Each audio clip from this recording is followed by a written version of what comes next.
বিয়ে হলো ভালোবাসায় পূর্ণ সুন্দর একটা উদযাপন, যেখানে দেখা যায় জাঁকজমকপূর্ণ বিভিন্ন অনুষ্ঠান। কিন্তু বিয়েতে এই সুন্দর উদযাপনের পরিবর্তে কিছু কিছু সংস্কৃতি এবং জাতিতে এমন কিছু আচার আচরণ রয়েছে যেগুলো একদমই উদ্ভট। এগুলো দেখার পর আপনার মনে হতে পারে যে এগুলো কি আসলে বিয়ে হচ্ছে নাকি কাউকে টর্চার করা হচ্ছে। আবার কিছু বিয়ে দেখে আপনি হাসিই আটকাতে পারবেন না।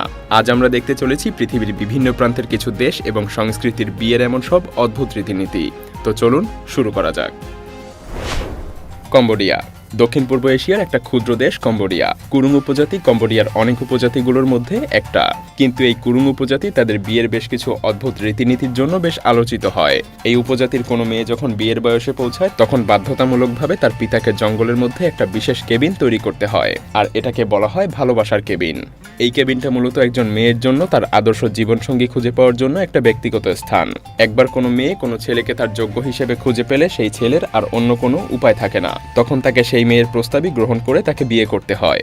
তবে এখানেই শেষ নয়, আরও অদ্ভুত ব্যাপার হলো এই উপজাতির সংস্কৃতি অনুযায়ী স্বামীকে তার নতুন স্ত্রীর সাথে রাত্রিযাপনের অনুমতি দেওয়া হয় না যতক্ষণ না পর্যন্ত সে তার পিতাকে নির্দিষ্ট সংখ্যক গরু কিনে দেয়, অথবা ওই নির্দিষ্ট সংখ্যক গরুর সমান মূল্য পরিশোধ করে দিতে হবে। পূর্ণমূল্য পরিশোধ না করা পর্যন্ত কোনো দম্পতি একসাথে বসবাস করতে পারবে না। দক্ষিণ চীন। এবার আর একটা ভিন্নধর্মী বিয়ের দিকে নজর দেয়া যাক। এখানে কোনো দম্পতিকে তাদের বিয়ের আগে প্রকৃতির কাছ থেকে অনুমতি নিতে হয়, আর এটা করা হয় মুরগি বলিদানের মাধ্যমে। এখানে যদি মুরগির কলিজাটা ভালো অবস্থায় থাকে তাহলে সেই নববধূকে ভালো হিসেবে মানা হয়, আর যদি ভালো না থাকে তাহলে পুনরায় চেষ্টা করা হয়, এবং এই মুরগিগুলোকেই বিয়েতে রান্না করে খাওয়া হয়। মৌরিতানিয়া মৌরিতানিয়া আফ্রিকার একটি ছোট কিন্তু বেশ শক্তিশালী একটা দেশ। বিশ্বের অনেক জায়গায় প্রচলিত বিশ্বাস হলো একটি পাতলা এবং অ্যাথলেটিক শরীর হলো নারীর জন্য সৌন্দর্যের প্রতীক। তবে মৌরিতানিয়ায় কিন্তু এর উল্টো চিত্র দেখা যায়। এখানে বিশ্বাস করা হয় মেয়েরা যত স্বাস্থ্যবতী হবে ততই বেশি প্রাচুর্যের অধিকারী হবে, আর বিয়ের কনে হিসেবে তাদেরকেই বেশি পছন্দ করা হয়। এই ঐতিহ্যটা শুরু হয় মূলত কয়েক শতাব্দী আগের সময় থেকে, যখন মৌরিতানিয়ায় খাদ্যের অভাব ছিল এবং অতিরিক্ত ওজন ছিল সম্পদ আর মর্যাদার প্রতীক। যদিও বর্তমান সময় এটা প্রচুর সমালোচনার মুখে পড়েছে, কারণ অস্বাস্থ্যকর খাদ্যাভ্যাস কখনোই কারোর জন্য সুখকর হতে পারে না। বর্নিও মূলত দক্ষিণ পূর্ব এশিয়ায় অবস্থিত একটা বিশাল দ্বীপ, যা 3টা ভিন্ন দেশ ইন্দোনেশিয়া, মালয়েশিয়া এবং ব্রুনাইয়ের অন্তর্গত। এখানকার বিয়ের একটা অস্বাভাবিক নিয়ম রয়েছে, যা সেখানকার সমস্ত দম্পতিকেই মানতে হয়, আর সেটা হলো বিয়ের আগে নবদম্পতি টয়লেটের জন্য বাথরুমে গেলে সেটা তাদের ভাগ্যে খারাপ বয়ে আনবে, আর তাই বিয়ের অনুষ্ঠানের 3 দিন পর্যন্ত তারা কোনো রকম বাথরুমে যেতে পারবে না। আর তারা যেন কাউকে কোনো রকম ধোঁকা দিতে না পারে তাই তাদেরকে পাহারা দেওয়ার জন্য একজন লোকও নিযুক্ত করা হয়। তাছাড়াও তাদেরকে মানতে হয় একটা নির্দিষ্ট খাবারের তালিকা। এই অঞ্চলের লোকদের কাছে এটা একটা পবিত্র অনুশীলন যা প্রজন্ম ধরে চলে আসছে, এবং এটা বেশ গুরুত্ব সহকারেই সেখানে মানা হয়ে থাকে। দক্ষিণ কোরিয়া। সাধারণত একটা বিয়েতে কি দেখা যায়? একজন বর বিয়ের পোশাকে তার বন্ধুদের সাথে তার হবু বউয়ের জন্য অপেক্ষা করছে, কিন্তু দক্ষিণ কোরিয়ার কিছু অঞ্চলে বউয়ের মুখ দেখার আগে আপনাকে যেতে হবে সম্পূর্ণ ভিন্ন একটা নিয়মের মধ্যে দিয়ে, যেখানে বিয়েতে কেবলমাত্র ছেলেরাই উপস্থিত থাকতে পারবে। বিয়ের দিন বরের জুতো খুলে দেওয়া হয় আর একটা মাছের মাধ্যমে বরের পায়ে আঘাত করা হয়। বলা হয়ে থাকে এই মাছের আঘাত যত বেশি সহ্য করতে পারবে সে তার বিবাহিত জীবনের চ্যালেঞ্জ তত ভালোভাবে উতরে যেতে পারবে। ক্রোকারিজ। ক্রোকারিজ ভাঙা আসলে একটি দীর্ঘস্থায়ী কুসংস্কার, যেটা আজও প্রচলিত। বিয়ের আগের রাতে বর এবং কনের পরিবারের সবাই বাইরে জড়ো হয় এবং সেখানে হবু দম্পতি অসংখ্য থালা বাসন মাটিতে ফেলে দিয়ে চূর্ণ বিচূর্ণ করে। বলা হয়ে থাকে এগুলো ভাঙার শব্দ তাদের আশেপাশে লুকিয়ে থাকা যে কোনো অশুভ ছায়াকে দূর করে দিবে। তাছাড়া বলা হয়ে থাকে ক্রোকারিজ দামি জিনিস হওয়ায় হবু দম্পতির পরিবারের যে যথেষ্ট সম্পদ রয়েছে তা প্রমাণ করতে ইচ্ছা করেই এভাবে থালা বাসন বেছে নেওয়া হয় ভাঙার জন্য।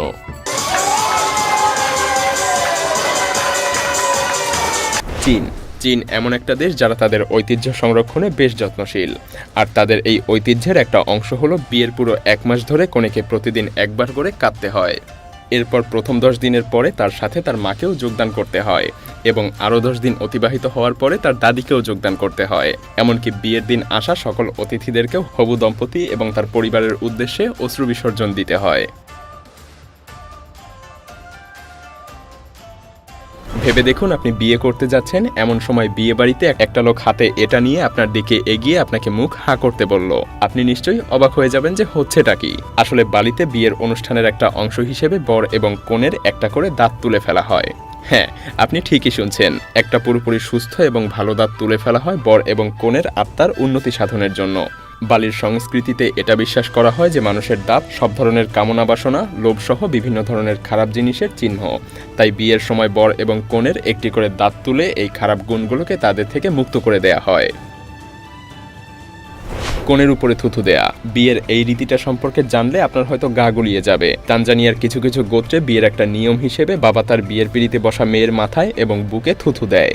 এটা মূলত কনের বাবা করে তার মেয়ের নতুন জীবনের আশীর্বাদ হিসেবে। কনের বাবার এই থুথু নতুন বিবাহিত দম্পতির জীবনে সুখ শান্তি বয়ে আনে এবং সকল প্রকার অনিষ্ট থেকে তাদেরকে রক্ষা করে। মূলত ব্যাপারটা অদ্ভুত শোনালেও এটাই তাদের সংস্কৃতির একটা বিশেষ অংশ এবং আজ পর্যন্ত তারা এই অংশটিকেই ধরে রেখেছে।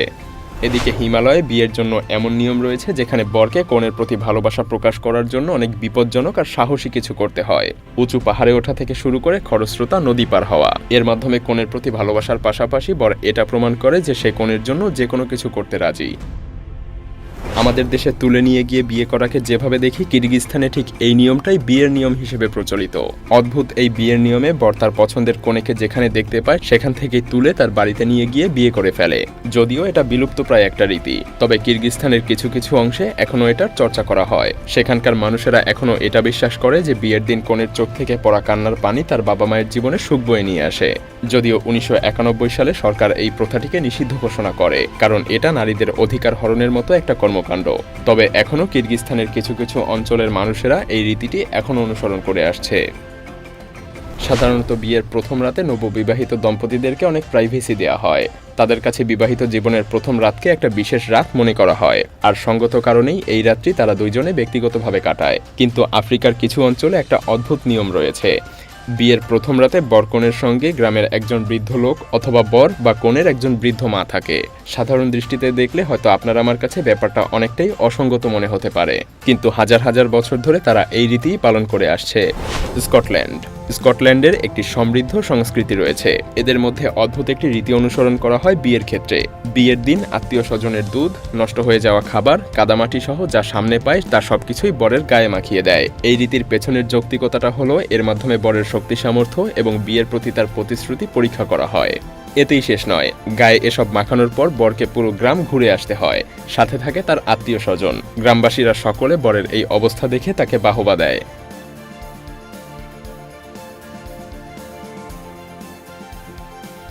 The Congo. আমরা সবাই জানি বিয়ে একটা আনন্দের বিষয়। বিয়েতে সবাই নাচানাচি হাসাহাসি করবে, এটাই স্বাভাবিক। কিন্তু কঙ্গোতে বিয়ের এমন একটা অদ্ভুত রীতি প্রচলিত আছে যেখানে বিয়ের দিন বিয়ের অনুষ্ঠানে এক কমেডিয়ানকে নিয়ে আসা হয়। এরপর একের পর এক সে কৌতুক বলতে থাকে।